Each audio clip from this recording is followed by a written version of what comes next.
Jaya Radha Madhava Kunja Bihari.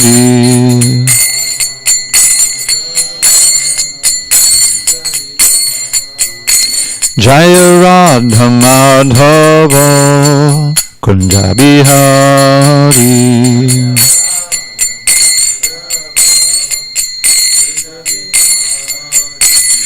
Gopi Jana Vallabha Girivaradhari.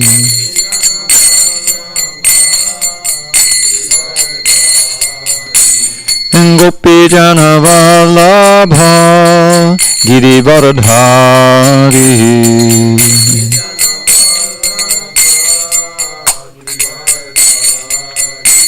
Yashodanandana Bhattacharya Ranjana. Yashodanandana Bhattacharya Ranjana. Yamunatira Vanachari. Yamunatira Vanachari. Jaya Radha Madhava Kunja Bihari.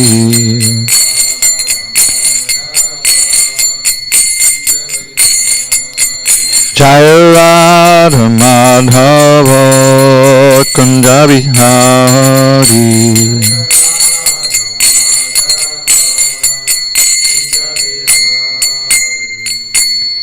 Jai Mr. Bhagavad Paramahamsa Pradikacharya Ashtottara Shri Srimad Divine Grace Srila A.C. Bhaktivedanta Swami Prabhupada Ki Jai.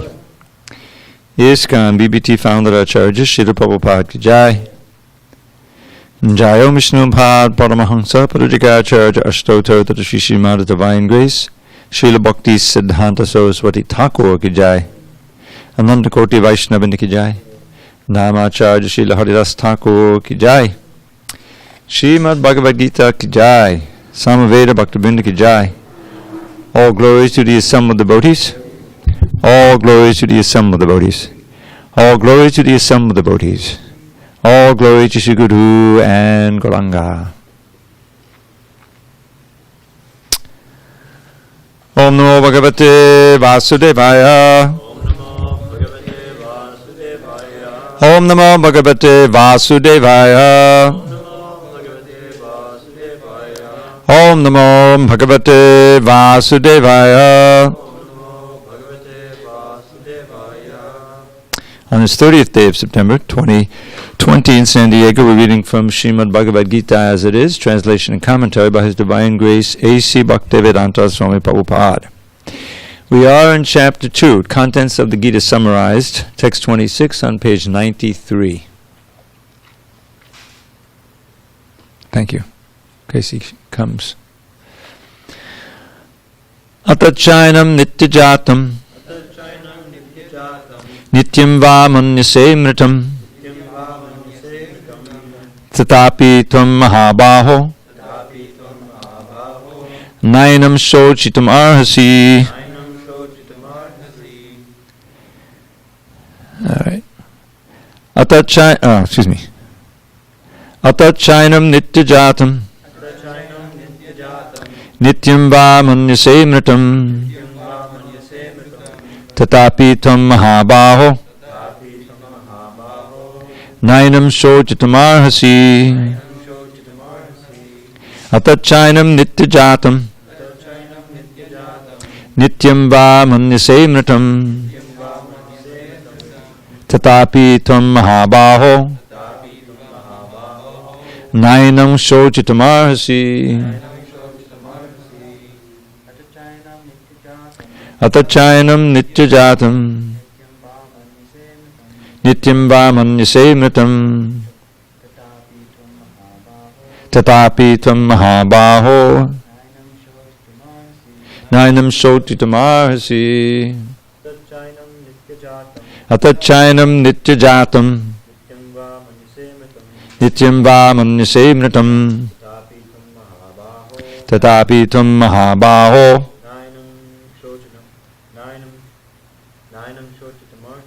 Nainam Shochitamarasi. Glenn? Atachayanam Nityajatam Nityam Vamanyase Mritam Tatati Tvam Mahabaho Nainam Shochitamarasi. Ravi, go ahead. Atachayanam Nityajatam Nityam Vamanyase Mritam Tatapi Tvam Mahabaho Nainam Shochitamarasi. Ed?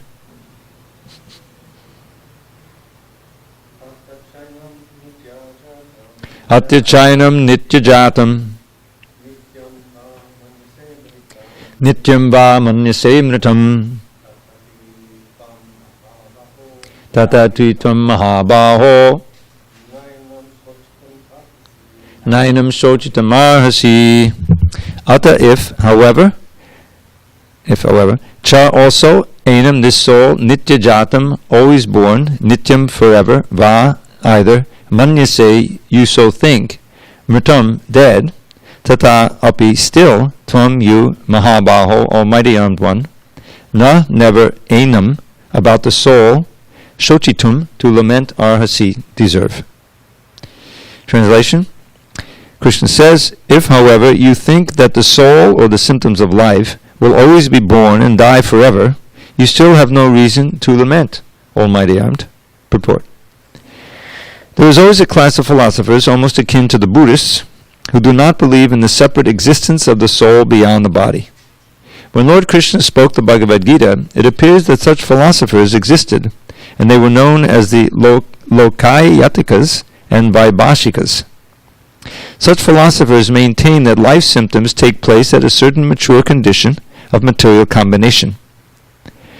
The modern material scientists and materialist philosophers also think similarly. According to them, the body is a combination of physical elements, and at a certain stage the life symptoms develop by interaction of the physical and chemical elements. The science of anthropology is based on this philosophy. Currently, many pseudo-religions, now becoming fashionable in America, are also adhering to this philosophy, as are the nihilistic, non-devotional Buddhist sects. Even if Arjun did not believe in the existence of the soul, as in the Vaibhashika philosophy, there would still have been no cause for lamentation. No one laments the loss of a certain bulk of chemicals and stops discharging his prescribed duty. On the other hand, in modern science and scientific warfare, so many tons of chemicals are wasted for achieving victory over the enemy. According to the Vaibhashika philosophy, the so-called soul or Atma vanishes along with the deterioration of the body. So in any case, whether Arjuna accepted the Vedic conclusion that there is an atomic soul, or he did not believe in the existence of the soul, he had no reason to lament. According to this theory, since there are so many living entities generating out of matter at every moment, and so many of them are being vanquished at every moment, there's no need to grieve for such incidents. If there were no rebirth for the soul, Arjuna had no reason to be afraid of being affected by sinful reactions due to his killing his grandfather and teacher. But at the same time, Krishna sarcastically addressed Arjuna as Mahabahu, mighty armed, because he, Krishna, at least, did not accept the theory of the Vaibhashikas, which leaves aside the Vedic wisdom. As a Kshatriya, Arjuna belonged to the Vedic culture, and it behooved him to continue to follow its principles. Om Jnana Timirandasya Jnanandana Shalakya Chakshu Unmidatam Mena Tasmai Shri Gurave Namaha. I was born in the darkness of ignorance, but my spiritual master Srila Prabhupada opened my eyes with the torchlight of knowledge. I offer my humble obeisance unto him and all members of Sri Parampara. So Krishna is presenting an argument from all possible directions here. And so this particular verse, he's covering all bases, so to speak. And even if Arjuna were an out-and-out atheist, didn't believe in the existence of the soul, still, there's no reason to hesitate to fight, since everything becomes just a combination of chemicals, and who cares, you know?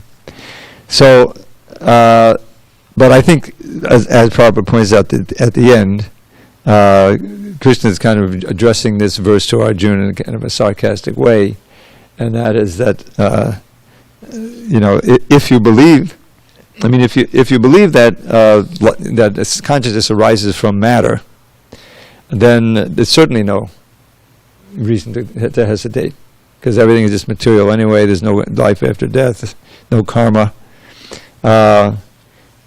So in other words, he's saying that from every angle, your argument is untenable. If you do believe in the existence of the soul, then there's no death. And you should be happy that your grandfather Bhishma and Dronacharya, the most worshipful, they'll get nice new fresh bodies, and they'll don't have to work for Duryodhana anymore. So that's positive. And of course, the bottom line of this whole thing is that it's right for Arjuna to fight because Krishna wants it, and it fits into his larger plan of reestablishing Dharma. So whether there's reincarnation or not, whether it's soul or not, that alone is the end reason why Arjuna will fight, and he won't be performing any sin, and in fact, all those who die on that battlefield, because Krishna is present on the battlefield, will achieve exaltation. They'll go back to Godhead, or make great progress spiritually. So ultimately, it's all very auspicious. Although, from Arjuna's original perspective, it's most inauspicious.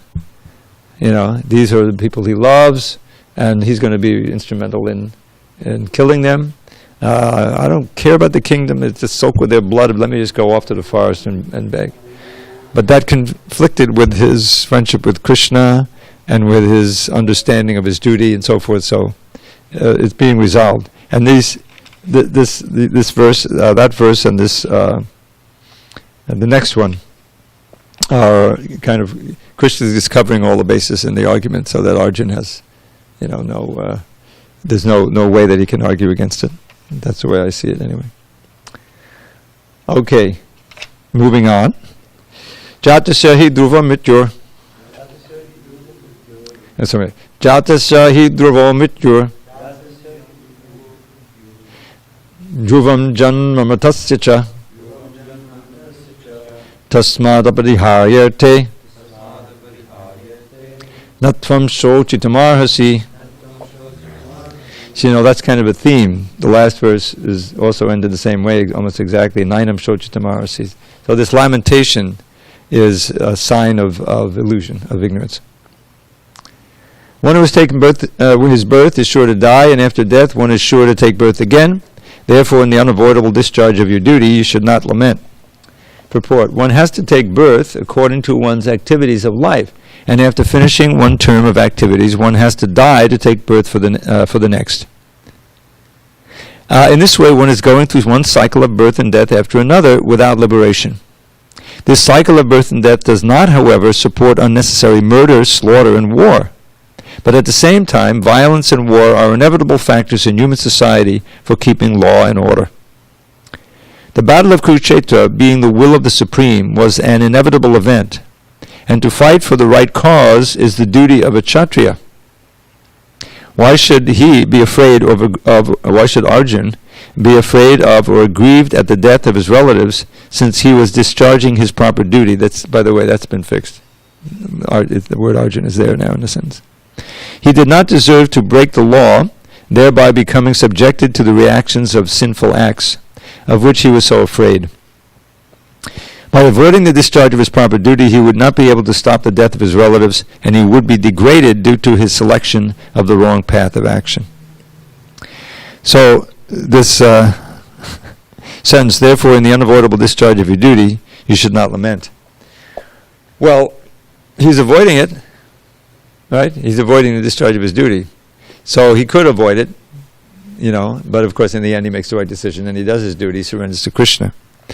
So but Prabhupada explains the idea that Arjuna will fight somehow or other. It's his nature. That's his dharma, to be a fighter. So if he avoids this fight and somehow ends up fighting somewhere else, then he will have missed out the opportunity of doing his specific duty and aligning his will with Krishna. So if he thinks that he's going to give up fighting and become a beggar, that's not going to happen. He's a fighter, he's going to fight.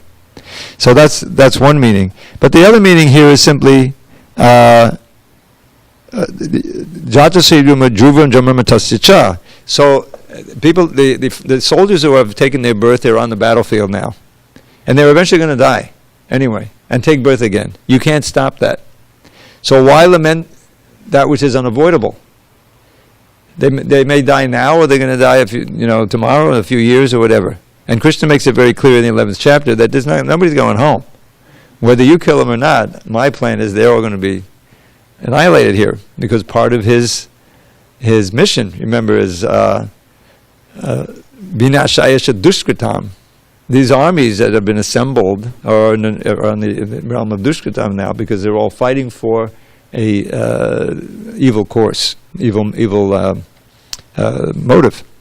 So by annihilating them all, Krishna is purifying the earth. They're not dying. They're going back to Godhead. It's described in the Bhagavatam, first canto, that anyone who died on that battlefield achieved their sarupa, the Surya city.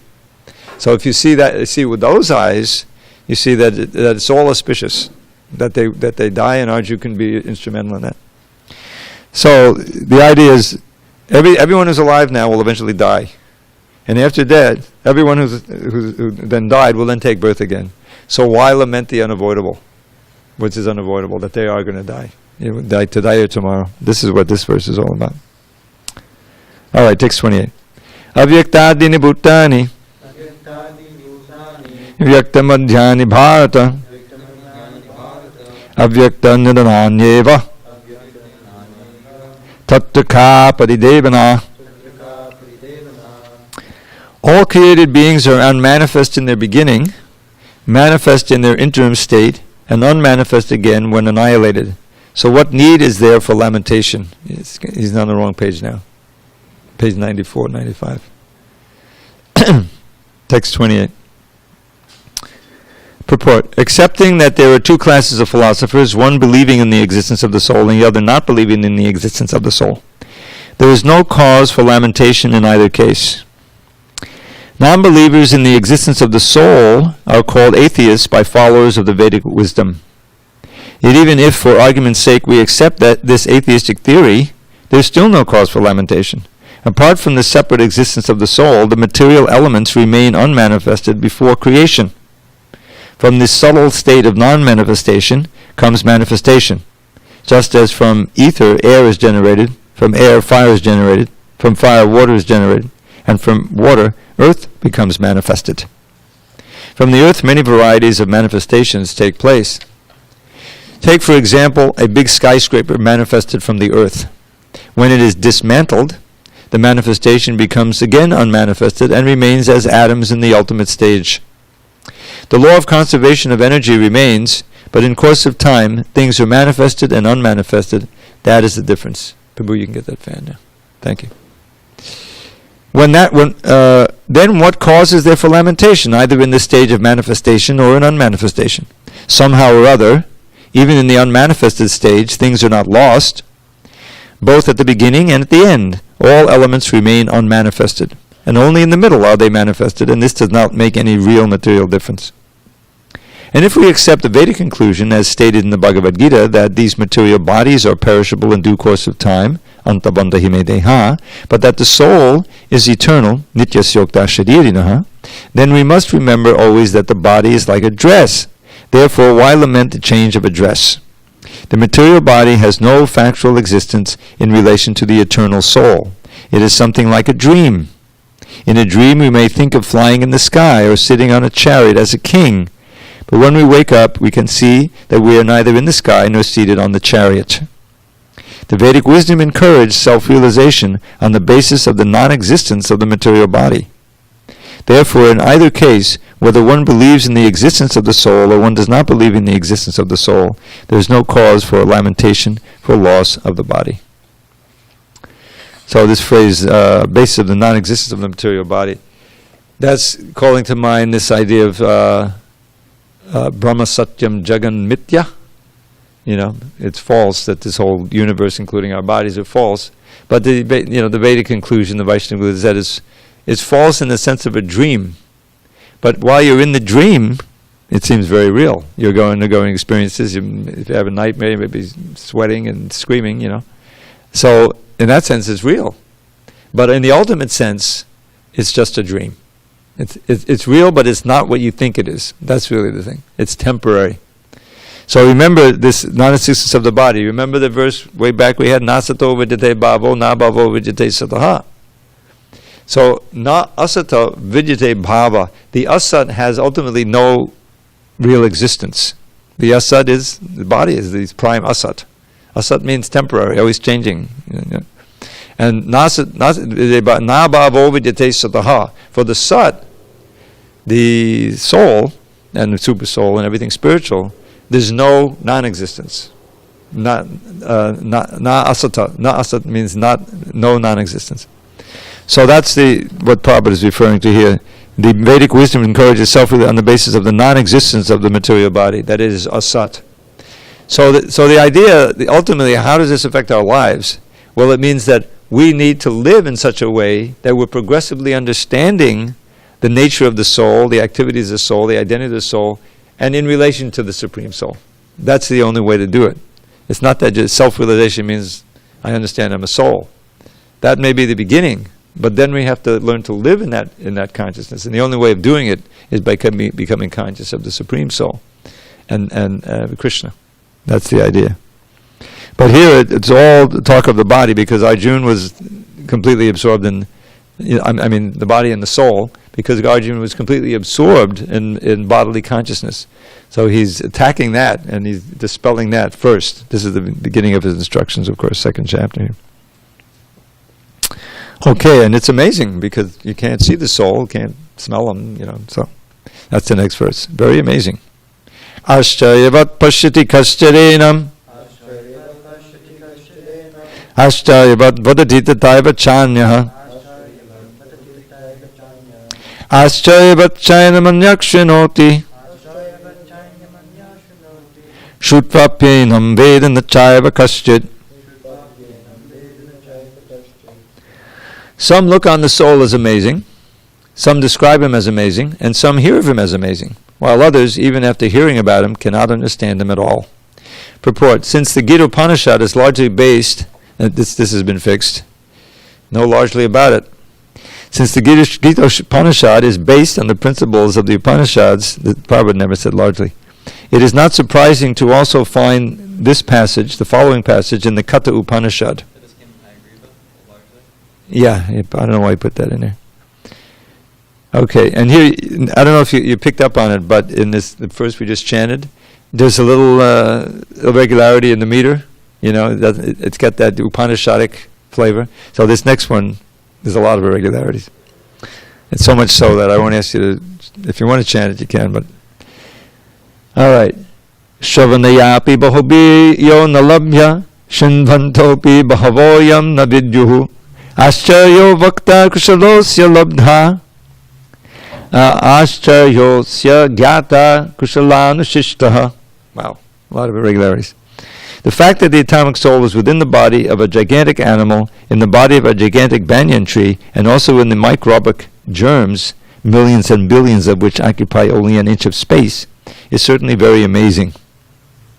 Men with a poor fund of knowledge and men who are not austere cannot understand the wonders of the individual atomic spark of spirit, even though it is explained by the greatest authority of knowledge, who imparted lessons even to Brahma, the first living being in the universe.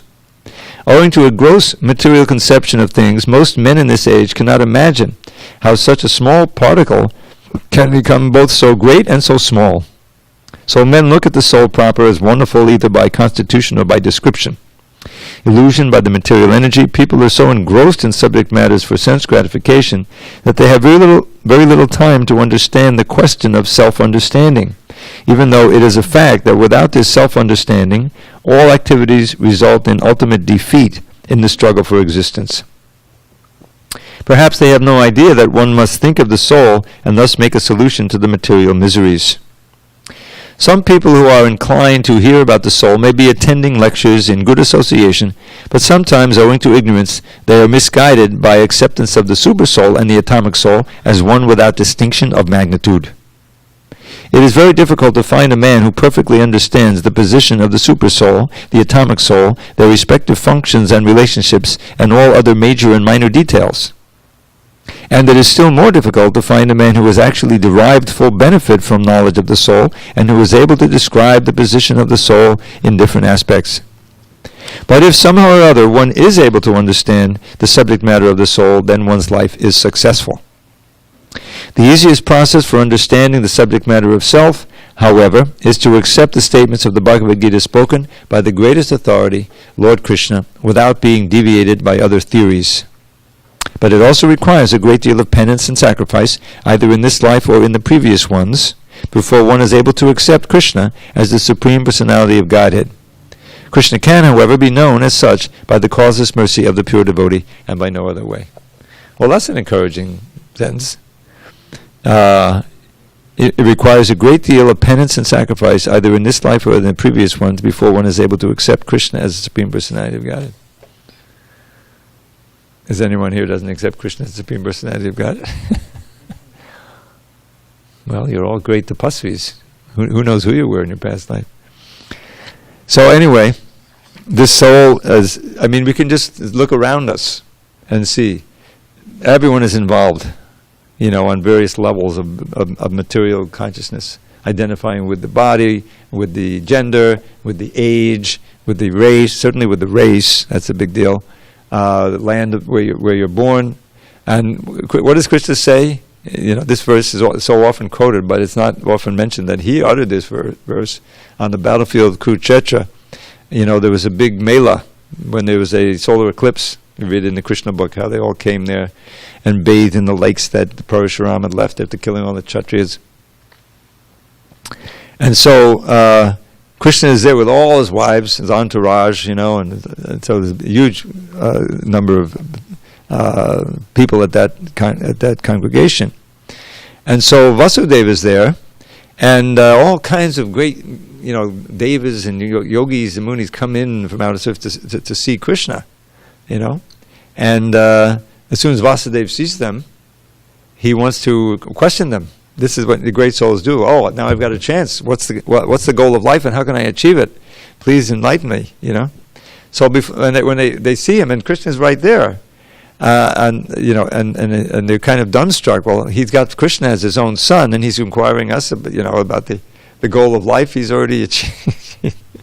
So it's quite a scene, and Krishna, he chimes in, and he picks up on the mood, and he's questioning them, and he's actually utters this verse in the mood of a householder who needs enlightenment, So it's this famous verse, you probably recognize it right off. Yasyatma buddhi kunapet vidatuke swadi kalatratiso boma ijyadi yatirta buddhi salane nakarya janesha biggeshu saeva gokara.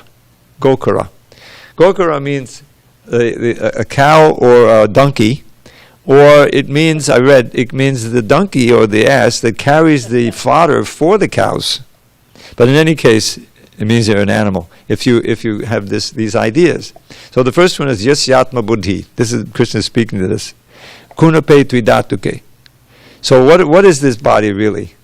It's a bag. Kunape means a bag, or it means a corpse, which is full of these mucus, bile, and air. This is the three dhatus in the Ayurvedic medicine system. You have to be in balance, otherwise you get sick. So one who sees Atma Buddhi means thinking I am this body. Yasyatma Buddhi. That's the first qualification for being on the level of the asses and the cows. And the next one is Swadi kalatratishu kalatratishu.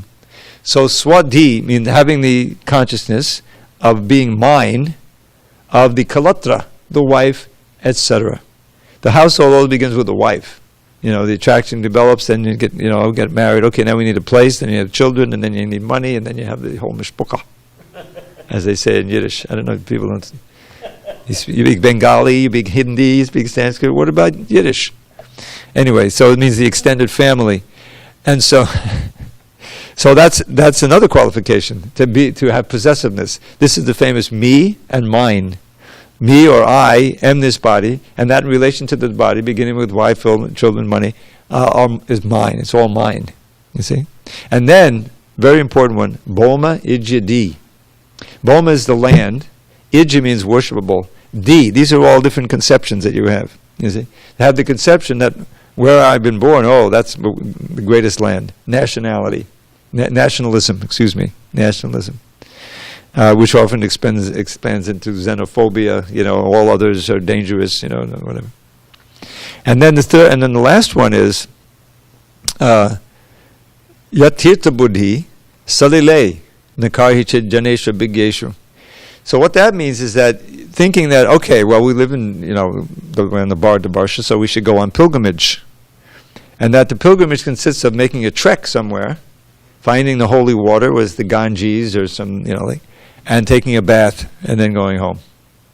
Rather than, yes, going to the place of pilgrimage, observing the ritual, taking the bath in the Yamuna or the Ganges, whatever, and then finding out the learned persons who live there and taking lessons. So, Yatirtha Buddhi, thinking that Tirtha means just salile, taking a bath in the water. Nakarhichid, Janeshu Abhigyeshu, looking for the learned persons, Abhigyeshu, and taking lessons. So this is Krishna's words, He's giving that verdict. And so we're enjoined not to be asses and cows, come off the bodily platform and not be possessive of our things, understand everything belongs to God. Certainly not thinking the land I'm born in is worshipable. This nationalism is source of all the wars and the conflicts and things. And then really understanding what it means to go to a place of pilgrimage. And that's why, this is a place of pilgrimage. Prabhupada created it, by his great effort. He established these temples.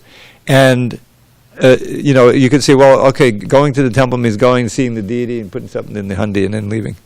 That's the equivalent of taking a bath and then going without hearing. The whole point is this is a society that's meant for cultivating knowledge as well as all of the accoutrements of deity worship and practice and all these things. But that's why he insisted on these classes, and why the books are so important for us, not only to distribute, but to read and study. And that's really the foundation of our salvation, is developing knowledge along with the practice. Okay, that was 29, right? Yeah. All right, so let's read 30, because that winds up the basic lesson on the soul. 20 verses. Dehi nityam avadyoyam Dehi sarvasya bharata Tasmat sarvani bhutani Natvam shochitamarhasi. That phrase has appeared so many times, we should know it by heart. You shouldn't lament. O descendant of Bharat, he who dwells in the body can never be slain. Therefore you need not grieve for any living being.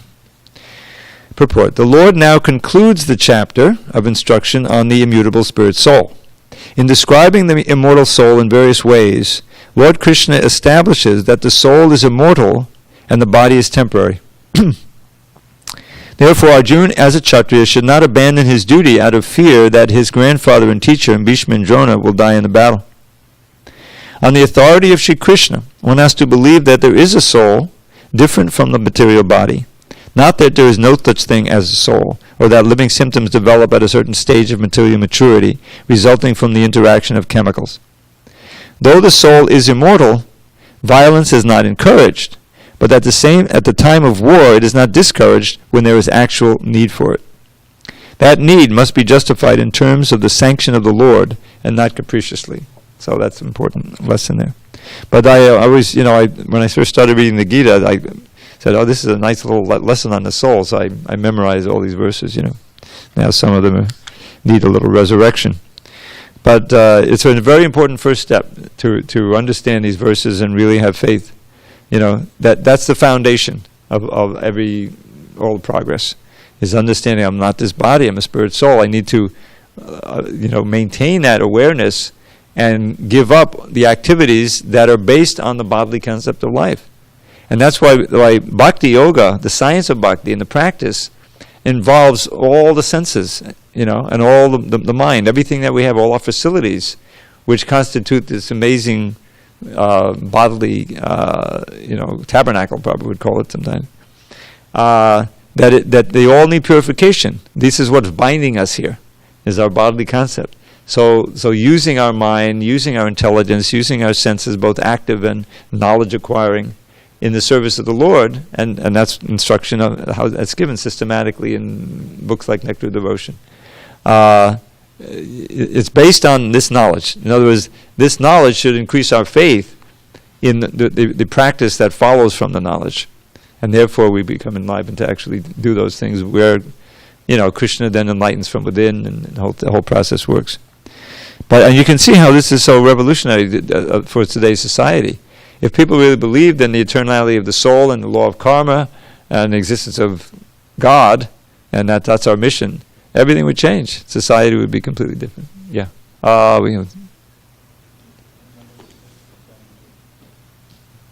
Okay. Maybe we can activate the other one too. Yes, Prabhu. So since like the soul is it on? Okay. Yeah, speak right.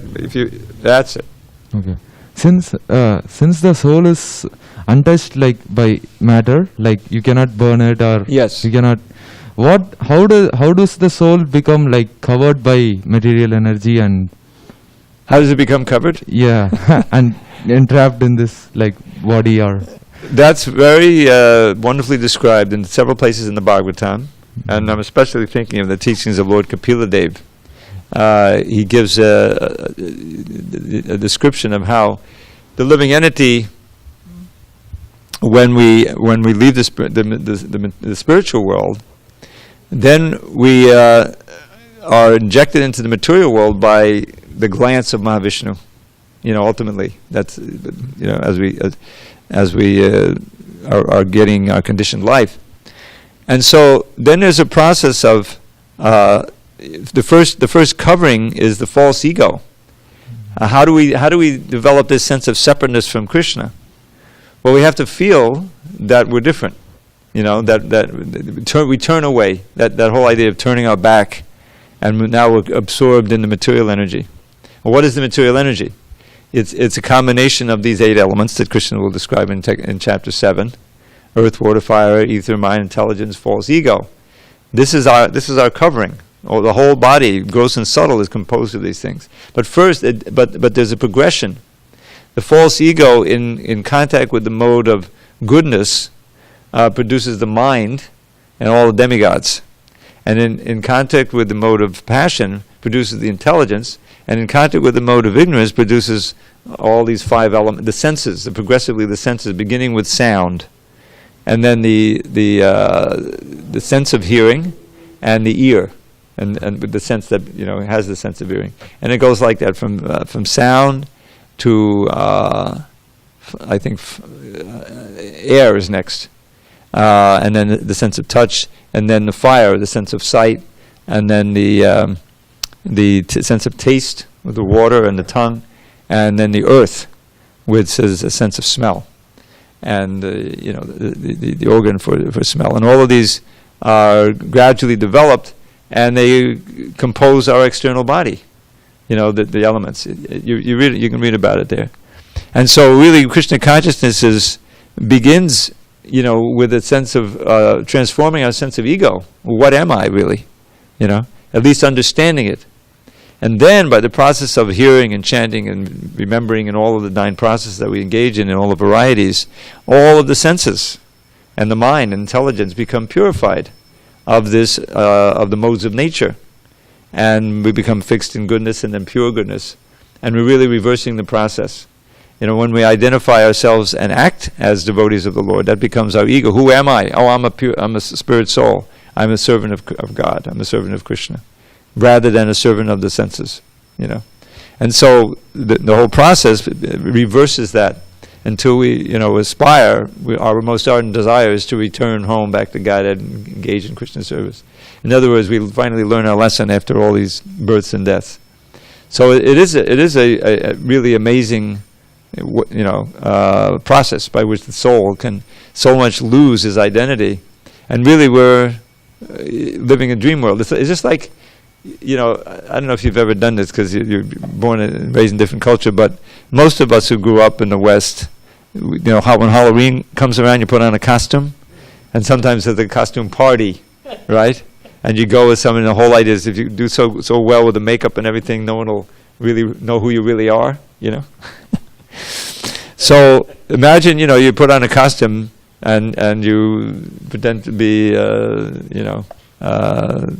Napoleon or something, So then in the course of the party, you're dressed like Napoleon, you're trying to act like Napoleon, and then somehow you slip and fall and you hit your head. And so you get up and you have amnesia. And you forgot who you really are. You look in the mirror. Oh, I know who I am. I'm Napoleon. And you convince yourself that's who I am. So we've been doing a succession of costume parties, and identifying with whatever costume we happen to be in. And there are 8,400,000 of them.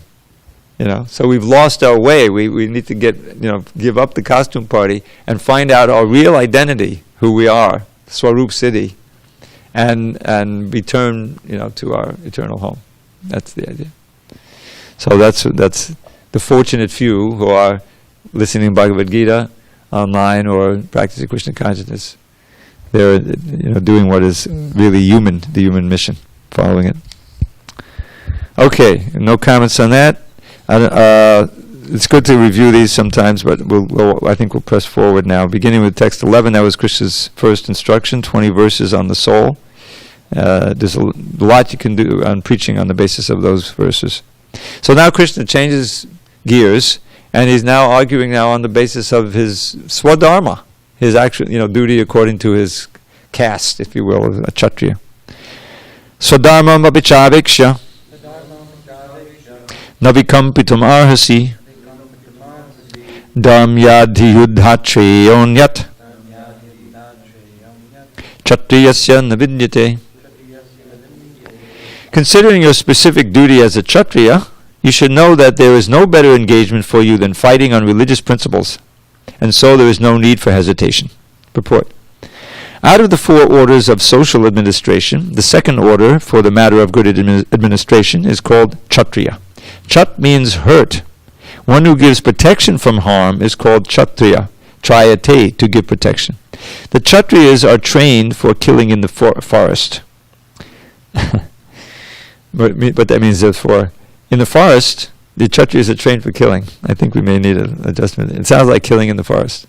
No, they're trained in the forest for killing on the battlefield. But anyway, you understand. A Kshatriya would go into the forest and challenge a tiger face to face and fight with the tiger with his sword. When the tiger was killed, it would be offered the royal order of cremation. This system has been followed even up to the present day by the Kshatriya kings of Jaipur state. The Kshatriyas are especially trained for challenging and killing because religious violence is sometimes a necessary factor. Therefore, Kshatriyas are never meant for accepting directly the order of sannyas, or renunciation. Non-violence in politics may be a diplomacy, but it is never a factor or principle. In the religious law books, it is stated, I'll say you say, Ahaveshu mato nyonyam jagang santo mahichitaha Yudhamana padam shaktya Swargam yancha paran mukha Yagyeshu pashavo brahman Hanyante satatam dvijay Sanskrita kalamantraischa Tepi swargamavapnuvan.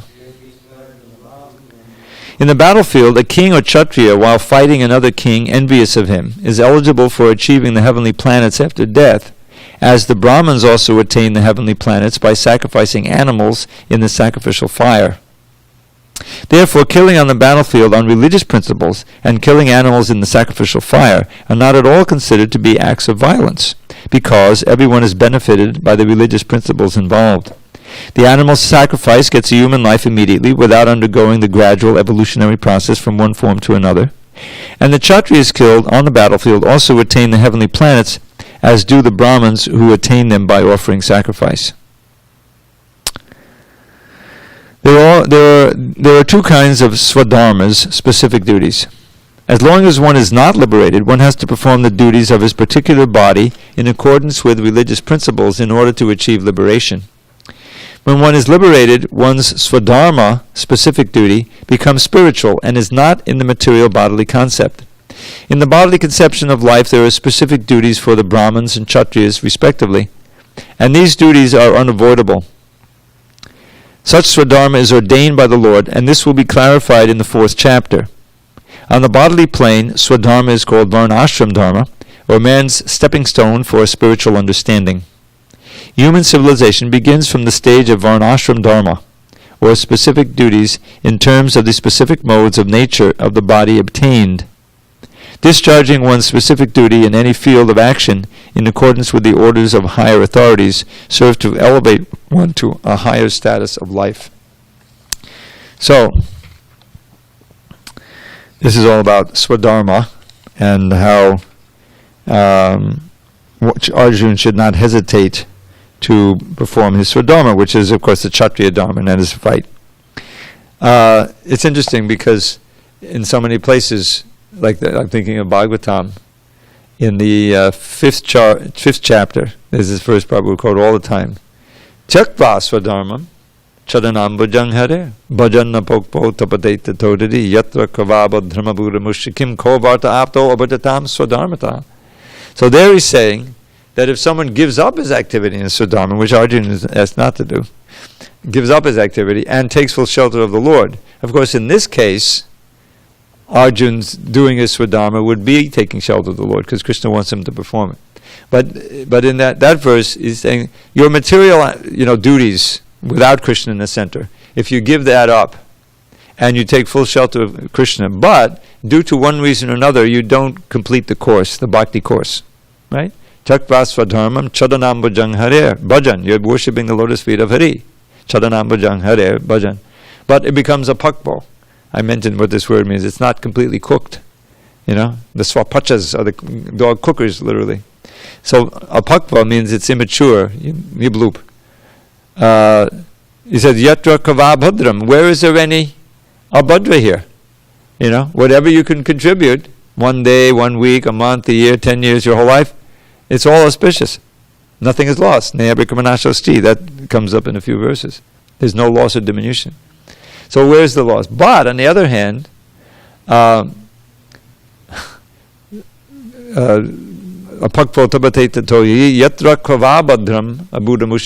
there any abhadra? About mushikim kovarta apto abhajatam swadharmata. But if someone is very nicely performing his swadharma, but there's no bhajan for Krishna, where is there any gain? It's just material activity, and by you're going to take another birth. You're not making any progress. So now, in the varnashram dharma, we know that the perfection is centering the activity on Krishna. That's there in the 2nd chapter.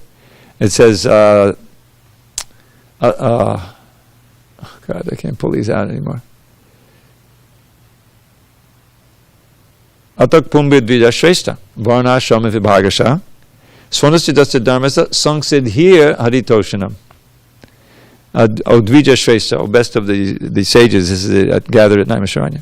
The Sutta Goswami is speaking. Varna Ashram Vibhagasha. In terms of the divisions of Varnas and Ashram, Suanustitasya Dharmasya, doing your duty very nicely, the perfection of all of this is pleasing Hari. In other words, if Krishna is not in the middle, then the varnashram degrades into what we see in this caste system in India, where people are just trying to take material advantage of the lower castes or the outcasts, lording it over, not really, making progress back to God, or being leaders, So that's also there. When the swadharma is in line with bhakti, which, Prabhupada wanted varnashram in society, wanted to establish agrarian communities, with protecting the cows, being self-sufficient, showing how to live simply, and simple living, high thinking. In other words, a revolutionary demonstration of how the society can be saved. He wanted that. But we haven't been able to develop it. There are pilot projects. It's still going on, but it's happening in some quarters. So it's a complicated thing with Varnashram Dharma. This particular verse, Krishna says, considering your Swadharma, okay, now that we consider the soul, now on the level of your actual duty as a Kshatriya, you shouldn't hesitate either. Because why? Because it's a dharmic, dharmyati yujya. It's a religious fight. Because there's no better engagement than fighting on religious principles. In other words, it's not just a battle for some kingdom. There's a whole underlying spiritual reason for this, the most important of which is I want it. Krishna's God, it's part of his plan. So from that point of view also, and there's no hesitation. Krishna is going to very meticulously arguing from every angle of vision that Arjuna would fight. That's what's happening here. Okay, any comments on these? I think, all right, the next one is real short. We can cover it too. 32. Yadvichaya chopapannam swagadvaram apavitam sukina chataya parta labante yuddhamidrisham. O Partha, happy are the Kshatriyas to whom such fighting opportunities come unsought, opening for them the doors to the heavenly planets. Purport. As Supreme Teacher of the world, Lord Krishna condemns the attitude of Arjuna, who said, I do not find any good in this fighting. It will cause perpetual habitation in hell. Such statements by Arjuna were due to ignorance only. He wanted to become non-violent in the discharge of his specific duty. For a Kshatriya to be on the battlefield and to become non-violent is a philosophy of fools. In the Parashara Smriti, or religious codes made by Parashara, the great sage and father of Vyasadeva, it is stated, Kshatriyo hi praja rakshan shastrapani padandayan nirjitya padasainyadi chitim dharmena paliyet. The Kshatriya's duty is to protect the citizens from all kinds of difficulties, and for that reason he has to apply violence in suitable cases for law and order. Therefore he has to conquer the soldiers of inimical kings, and thus with religious principles he should rule over the world. Considering all aspects, Arjuna had no reason to refrain from fighting. If he should conquer his enemies, he would enjoy the kingdom, and if he should die in battle, he would be elevated to heavenly planets, whose doors were wide open to him. Fighting would be for his benefit in either case. So even from the material point of view, he can go to heaven, which is, he's already at the right hand of Krishna, so he's not going to heaven. But this is part of Krishna's argument, and it's an airtight argument. But Arjuna is not convinced yet, so we'll go on to chapter 3 in a little while. Okay, so one time for one little verse. How about a couple English ones? Krishna entering the forest. With lovely peacock plume upon his head and fragrant flower placed upon each ear, he enters Braja's wood with graceful tread, a handsome dancing actor without peer. His golden yellow raiment brightly glows, his splendid garland reaches to his knees, and from his luscious lips the nectar flows, and fills his flute with charming melodies. As Krishna thus begins his blissful day, with cowherd friends who sing his glories sweet, he beautifies Vrindavan's forest way, with fine impressions of his lotus feet. So now they're out of the village and they're in the forest, so Krishna and Balaram start running along the Yamuna. Let's go, said Krishna. Don't delay at all. And he and Balaram began to run ahead of all their cowherd friends who called, Oh, Krishna Rama, let us join the fun. So off they ran to Braja's forest haunts, to play in every bower, grove, and sward. The boys would tease their friend with playful taunts, forgetting his position as the Lord. Sri Krishna is inviting us as well to join him in his pastimes, which enthrall. The wise heed Krishna when they hear him tell, Let's go, my friends. Do not delay at all. And finally, they're out deep in the forest and they're swinging, pastime. You've seen the painting. For Krishna and his multitude of friends, a festival of joy each day would bring. A special thrill in Braja's forest glens was riding with him high upon a swing. O Ujjvala, Sridhama, Bhadrasena, just see Vrindavan's bountiful delights. The peacock's dance, the songbird's sweet refrain, the lakes and hills and other scenic sights. All these make this the best place on the earth for us to play all day and herd the cows. Thus Krishna, in the mood of sportive mirth, enthused his friends while swinging from the boughs. All glory to Srila Prabhupada. Hare Hare.